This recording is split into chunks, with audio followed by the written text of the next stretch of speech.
इस कार्यक्रम के पुण्यार्जक हैं शाह कुणाल जैन, सुपुत्र शाह मनोज कुमार जी जैन, उदयपुर वाले, Kuwait, +9659445579, MK Kuwait company for building maintenance, GMD import exports company, होर अल खली इलेक्ट्रिकल, पिंक आइलैंड कंपनी।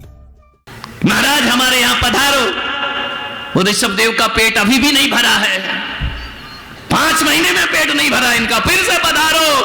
अरे मैं इनका वहीं रहने लगूं क्या मैं? जा करके ध्यान रखिए, डूंगरपुर से समाज आया है, सबने अपने अपने इतिहास लिखे हैं, संतों को बुला करके। मान्यवर, ऐसी ही भक्ति बनी रहेगी। लोग कहते हैं ये मेवाड़ और बागड़ प्रांत ऐसा है जहां पानी की कमी नहीं है। ध्यान रखना, पानी की कमी क्यों होगी? जहां नैनों के जल से संत के चरण पखारे जाते हैं, वहां पे चट्टान भी झरना फूट करके निकल जाया करता है। ध्यान रखिए, ऐसा वह स्थान। अभी भगवान का आहार चर्या होगी, अद्भुत चर्या। दुनिया के सारे सन्यास ऐसे हैं जहां पर कहा जाता है भिक्षाम देहि, धर्म लाभ, लेकिन मेरे दिगंबरों का सन्यास ऐसा है जहां संत भिक्षाम देहि नहीं कहा करता है। ध्यान रखना, यहां मांग करके भोजन नहीं किया जाता है। जब दिगंबर संत आहार को निकलता है तो अपनी मुद्रा धारण करता है, और यह मुद्रा सिंह मुद्रा होती है। यह संकल्प की मुद्रा है, अभिग्रह की मुद्रा है। वह अभिग्रह लेकर चलता है कि संकल्प पूरा होगा तो आहार करूंगा, और संकल्प पूरा ना हो तो आहार का त्याग कर दूंगा, लेकिन आहार नहीं करूंगा। ध्यान रखना, हम भोजन के लिए नहीं जिया करते हैं। अरे बहुत लोग हैं जो रोटी के पीछे भागते हैं, लेकिन दिगंबर संत है जिसके पीछे रोटियां भागा करती हैं। ध्यान रखना, उनका इंतजार किया कर। कैसी अद्भुत परंपरा! अभी देखो ना, अभी आप देखेंगे आहार देखना, जैन संत का, दिगंबर संत का आहार देखना। तुम्हारे घर में आते हैं ना, घर तुम्हारा, भोजन मैं बांध के लाता हूं कि तुम्हारा ही होता है? बोलो बोलो, सब अजैन बैठे हैं क्या? तुम्हारा ही होता तो मुंह से बोलो ना भाई। ऐसा लग रहा मैं अजैनों के पीछे प्रवचन कर रहा हूं। घर तुम्हारा, भोजन, पानी, बर्तन। मैं तो बर्तन लेके भी नहीं आता हूं, मेरे पास तो कटोरा भी नहीं है, थाली भी नहीं है। वो भी तुम्हारा, सब कुछ तुम्हारा, पैसा तुम्हारा, परिश्रम तुम्हारा, भोजन तुम्हारा, बर्तन तुम्हारा। लेकिन मजा तो तब आता है कि सब कुछ तुम्हारा और मालिक हम। ये कैसी परंपरा है? माल तुम्हारा है तो स्वामी तुमको होना चाहिए कि हमको होना चाहिए? स्वामी कौन बोलता है?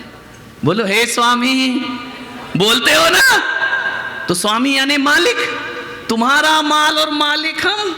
वारे क्या मजे इस फकीरी के। ध्यान रखना, मैं तो एक घर में गया, मैंने कहा ये मकान किसका? बोले आपका ही है महाराज। अरे मैंने कहा गजब कर दिया, मकान मेरा मेरा है, मुझे ही नहीं मालूम, मैं ही पूछ रहा हूं कि मकान किसका? बोले आपका ही है। मैंने कहा बच्चे किसके? बोले आपका ही है। आगे दुर्घटना हो गई, मैंने कहा अब नहीं पूछना, नहीं तो मैं पूछ लूं धोखे से बीवी किसकी है तो लेने के देने पड़ जाएंगे। ध्यान रखना, मान्यवर, सब कुछ तुम्हारा मालिक। अभी मैं बिच्छीवाड़ा में रुका ना, एक मकान में 2 दिन रुका। उस परिवार के लोगों से पूछा मकान किसका? बोले आपका। तो मैंने कहा कर रजिस्ट्री अभी इसी वक्त। तो बोले रजिस्ट्री तो कर देंगे महाराज, दिखाओ आधार कार्ड। हमने कहा हम गए काम से, अब आधार कार्ड बिना रजिस्ट्री कैसे होगी? विचार करिए, सोचना है। मैंने उनसे इतना ही कहा कि 2 दिन मैं तुम्हारे मकान में आया और अब मैं नागफणी जा रहा हूं, आज से तुम मेरे मकान में रहना। ध्यान रखिए, ये जिंदगी का सूत्र हुआ। दिगंबर संत वो संत हैं जो किसी पर मालिकियत नहीं रखते हैं, किसी पर मालिकियत नहीं रखते, फिर भी सबके मालिक हैं। हर कोई कहता दाता दीन दयाल, ध्यान रखिए मांग कर भोजन नहीं करते हम। अभी ग्रह पूरा होगा तो भोजन लेंगे, नहीं तो भोजन का त्याग। है कोई ऐसा संत, ऐसा सन्यास कहीं जो मेरे तीर्थंकरों ने दिया है? अरे गरीब से गरीब आदमी भी होगा तो एक गिलास और एक फूटी थाली तो होगी ना। तुम्हारे संत के पास तो थाली भी नहीं है, लोटा भी नहीं है, हाथ ही थाली है और हाथ ही प्याली है। ध्यान रखना, अंजलि भर लेना और अंजलि, इसी को छोटी सी थाली में देखो कैसे खा लिया करते हैं। तुम बड़ी थाली में खा के भी नीचे गिराते हो, हम छोटी सी थाली में खाकर भी आनंद से पेट भर लिया करते हैं। छोटी सी थाली है, हथेली ही थाली है और हथेली ही प्याली है। ये सन्यास यदि कहीं मिलेगा तो दिगंबर संतों में यह सन्यास प्राप्त हुआ करता है। मालूम है, तुम्हारे घर में आहार लेने जाते हैं, ये मत सोच लेना कि महाराज को आहार दे दिया तो हमने उन पर बहुत बड़ा एहसान कर दिया। एहसान तुमने महाराज पे नहीं किया, महाराज ने तुम पर एहसान कर दिया। ध्यान रखना। क्यों? यदि महाराज तुमसे आहार नहीं लेंगे ना तो तुमको कोई दाता नहीं कहेगा। ध्यान रखना, तुम्हें दाता बनने का दर्जा यदि कोई देता है तो तुम्हारा गुरु तुम्हें दाता बनाने का दर्जा प्रदान किया करता है। उन पे तुमने एहसान नहीं किया, उनने तुम पर एहसान कर दिया। पूछना, जिस घर से कभी संत भूखा लौट जाए ना, उस घर में ऐसा मातम छाता है, उसकी माताएं, उसकी बहनें ऐसे बिलक बिलक कर रोती हैं कि हमारे संत को अंतराय आ गया। इतना दुख होता है, इतना दुख होता है उसे। पुत्र शोक में भी इतनी दुखी नहीं होती जितना संत भूखा लौट जाए तो समाज दुखी हो जाया करती है। मान्यवर, ऐसा हमारा पावन परित्र। एक पत्रकार ने मुझसे पूछा कि महाराज सच बताना। मैंने कहा सच बताऊंगा। बोले झूठ मत बोलना। मैंने कहा बिल्कुल नहीं।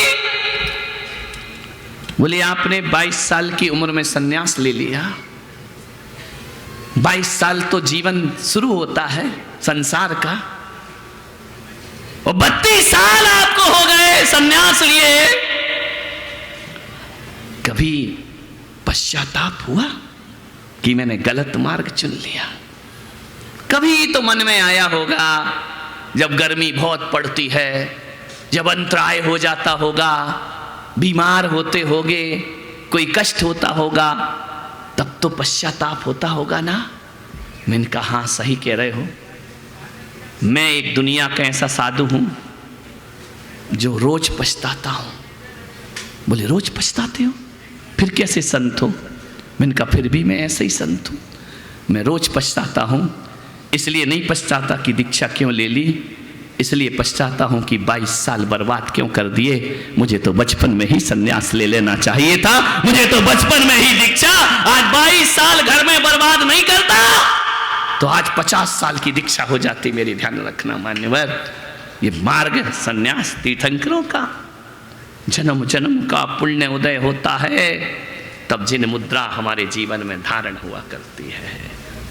मान्यवर, बाहर को निकलेंगे भगवान। कैसे भगवान? पारसनाथ जब तक घर में रहे मनुष्यों का भोजन नहीं लिया, स्वर्ग से भोजन आता था। कपड़े स्वर्ग से, स्नान कराने स्वर्ग की देवियां, श्रृंगार कराने स्वर्ग की देवियां, जिनके महलों में प्रतिपल असंख्यात देवी देवता बैठे हों, वो तीर्थंकर होते हैं हमारे।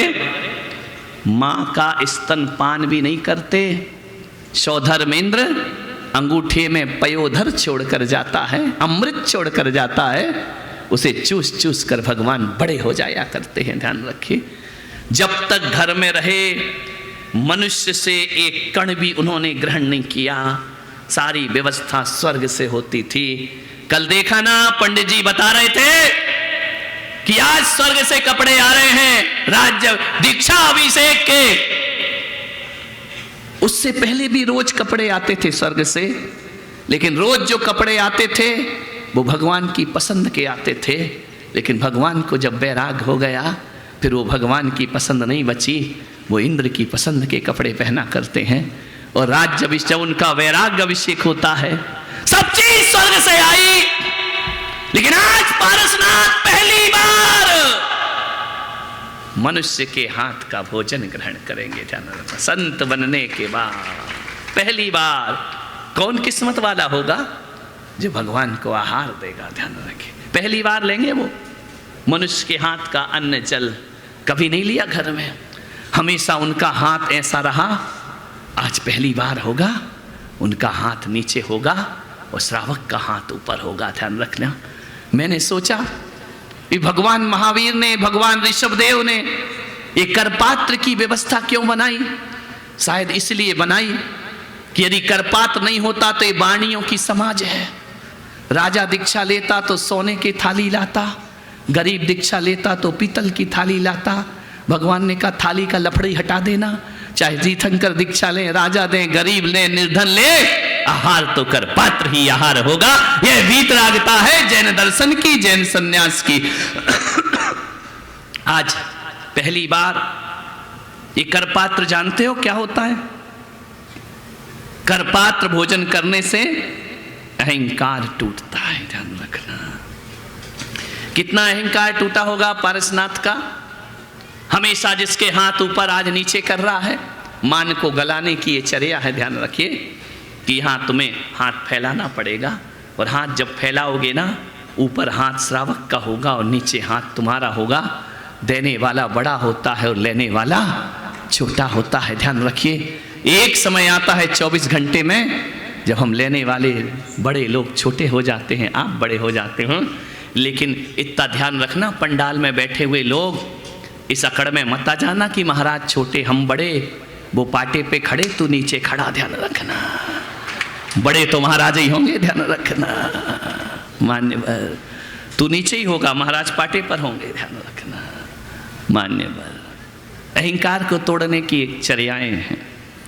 भगवान का चलना, भगवान का खेलना, भगवान का बोलना, भगवान का विवाह करना, भगवान का विवाह नहीं करना, सब उपदेश है। भगवान का जो भी चरित्र है जगत के लिए उपदेश हुआ करता है। ध्यान रखना, उनकी आहार चर्या भी उपदेश है, मौन उपदेश है भगवान का। अभी देखेंगे नवदा भक्ति कैसे भगवान आहार ग्रहण करेंगे।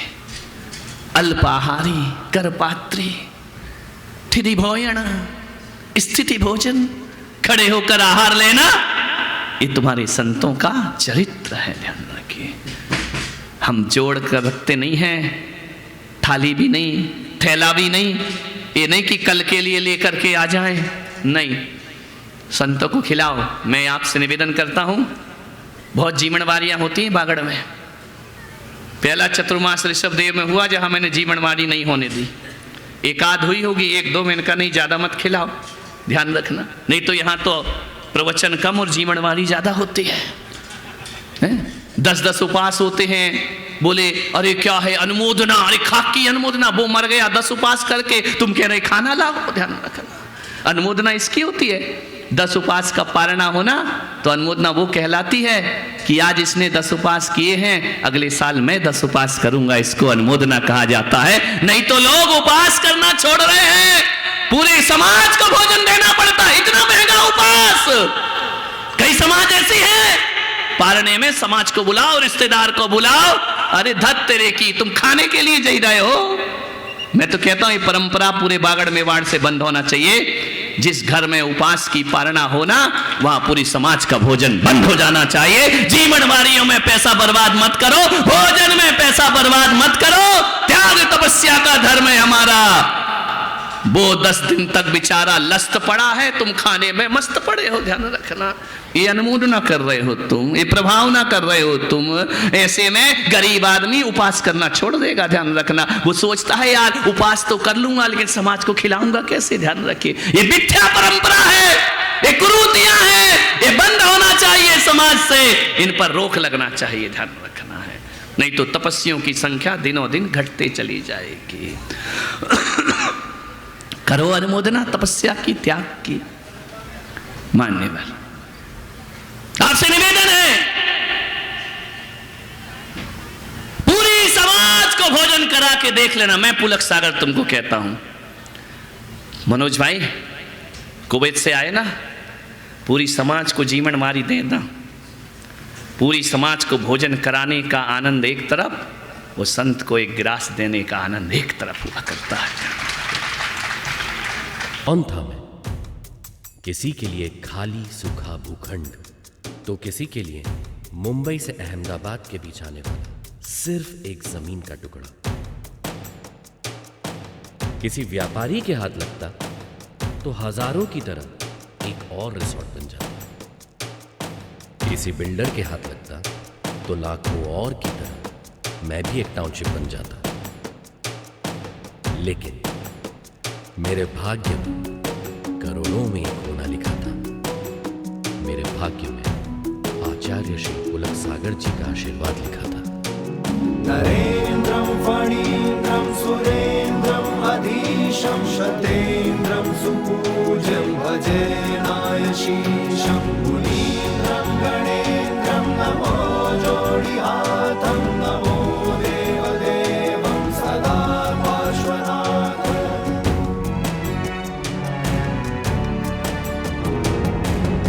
मौन था मैं स्वर्ग कहाँ से आया, खाली भूखंड को दे दी उसने काया। मौन था मैं स्वर्ग कहाँ से आया, खाली भूखंड को दे दी उसने काया। तीर्थ बनाया मुझको सजाया, तीर्थ बनाया मुझको सजाया, खाली भूमि छू के मेरे पुलक जी ने की कृपा अर्जुन शरणम बना। तीर्थधाम जिन शरणम यही त्रिकाल चौबीसी, छात्रवास जिन शरणम यही है निर्जरा कुटी, यही है ध्यान मंदिर सामयिक गुफा, यही नवग्रह जिनालय त्रिमूर्ति भी दिखे यही।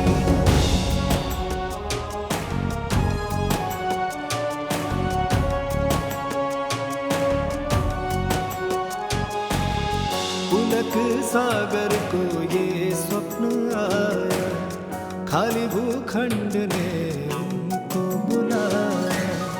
पुलक सागर को ये स्वप्न आया, खाली भूखंड ने उनको बुलाया। खोई हुई भूमि ने खुद को पाया, बंजर धरती पे पुष्प खिलाया। पारसनाथ के पाके दर्शन, पारसनाथ के पाके दर्शन, खाली भूमि छू के मेरी पुलक जी ने की कृपा अर्जुन शरणम बना। नरेन्द्रं फणीन्द्रं सुरेन्द्रं अधीशं शतेन्द्रं सुपूज्यं भजेनायशीशं मुनीन्द्रं गणेन्द्रं नमो जोडिहातं नमो देवदेवं सदा पार्श्वनाथं। जिन शरणं पवच्छामि, जिन शरणं पवच्छामि, जिन शरणं पवच्छामि, जिन शरणं पवच्छामि, जिन शरणं पवच्छामि, जिन शरणं पवच्छामि, जिन शरणं पवच्छामि, जिन शरणं पवच्छामि। इस कार्यक्रम के पुण्यार्जक थे शाह कुणाल जैन, सुपुत्र शाह मनोज कुमार जी जैन, उदयपुर वाले Kuwait, +9659445579। MK Kuwait company for building maintenance, GMD import exports company, होर अल खली इलेक्ट्रिकल, पिंक आइलैंड कंपनी,